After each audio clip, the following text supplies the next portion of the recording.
Dear students, welcome and thank you for tuning in. We are continuing our discussion about product architecture as part of the product design development course. In this video, we're going to continue our presentation of the method that we use in order to establish the architecture of our product or our concept for the project that you are working on. If you recall, we have a 4-step process. We have discussed 2 of them, creating the schematic of the product and clustering the elements of the schematic. And now we're going to discuss the other 2 steps. Number 3 in the process, creating a rough geometric layout, and the 4th one and the last step is identifying the fundamental and incidental interactions. The 3rd step is creating a rough geometrical layout. This is what we were looking for. Now we need to translate our schematic with its clusters into layout. That will put everything in its place. It will give you a spatial visualization of the components, the chunks, where everything should be placed. And you can do it in 2 or 3 dimensions. It could be drawings, computer models, or even physical models, cardboard or foam. We are going to focus more on drawing and computer models. It's important to understand that this step is important for positioning the major chunks that we have identified. We need to see by doing this whether the geometrical interfaces among the chunks are feasible and that it could work within the confined dimensions, and what are the dimensional relationship between these chunks. You can see that in this example we are continuing our presentation of the printer, and in the printer you can see that there we have some spatial restrictions. So the height of the paper should be limited because of our printer cartridge from this design. So this is why creating a layout is important. It can give us a clear visualization of the spatial restrictions that we could come across or that we have in our product, for our product. So it's just like all the other steps. It's beneficial to generate multiple layouts, and it's important to be related closely to what the clustering. So try to benefit from all the effort that we did here in clustering our functional and physical elements to create your layout. It's very important. And the person in your team who's going to be doing this should be the one who signed up for the industrial to become an industrial designer, because now we're going to put everything in space, and that's very important as an important task.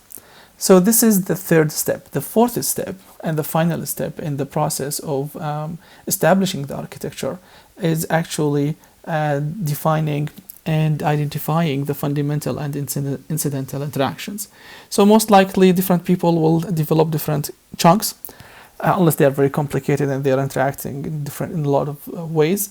But for simplicity, we know that 1 or 2 people will be working on a specific chunk. Now, we have something called planned interactions, and there are some unintended interactions.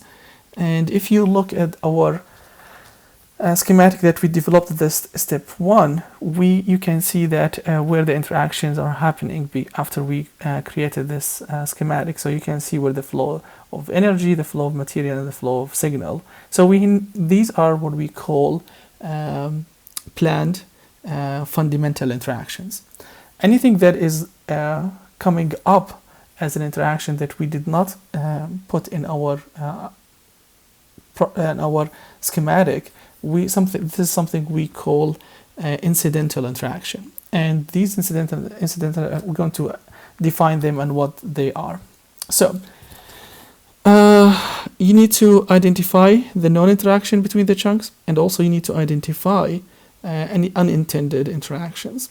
And it's very important to have coordination between the teams when we do this step.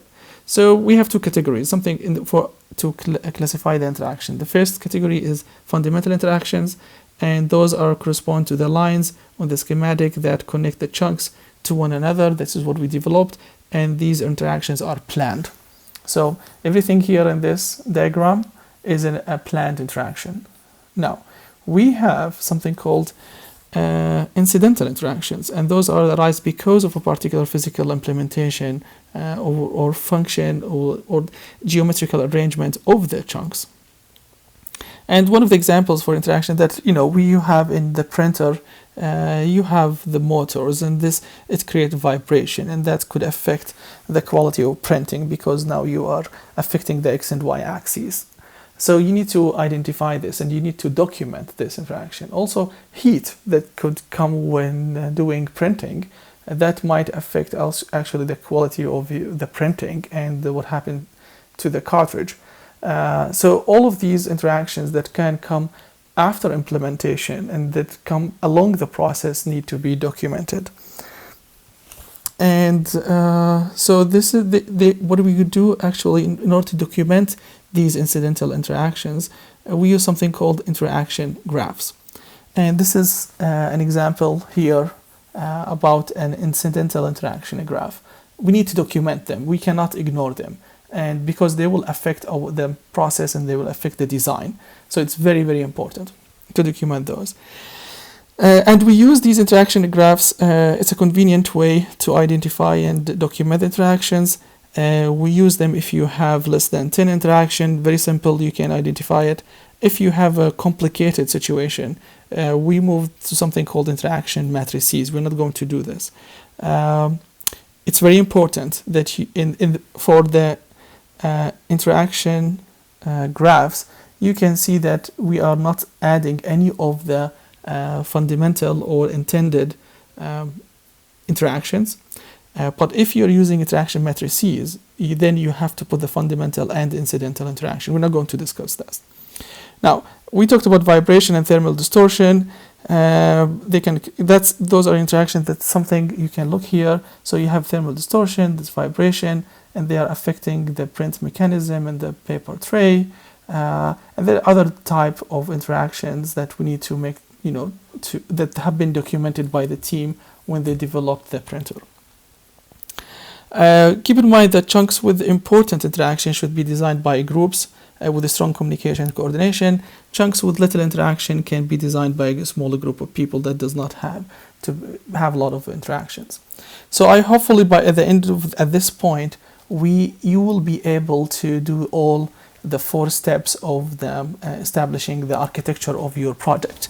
So in the assignments and the activity grid, I will ask you to create a schematic, cluster the elements of your schematic, create a geometrical layout, and also identify fundamental and incidental interaction. All of those should come up from the team understanding of what's the project and how it should, or the concept, and how it should function. Thank you for watching. Until next video. Bye.